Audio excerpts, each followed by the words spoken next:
ڕۆژی هەینی لە شاری سلێمانی خەڵکێکی زۆر بە خێزانی و بۆ کەسانی ئارەزووی ئەسپسوارین لە یاریگای سیروانی نوێ بوون لەوێ بینەری نمایشێکی ئەسپسواری بوون لە چوارچێوەی فێستیڤالێکدا.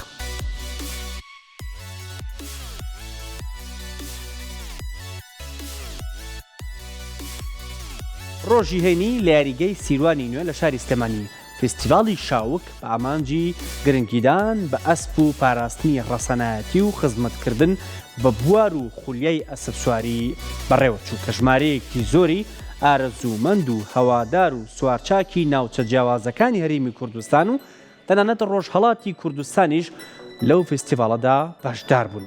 لە نمایشەکەدا چەندین کوڕووکچی سوارچاک بە جلوبەرگی کوردی و بە جلوبەرگی جیاوازەوە هاتنە ناو گۆڕەپانەکە و بە ئەسپەکانیان نمایشی جیاواز و سەرنجڕاکێشیان پێشکەشی ئامادەبووان.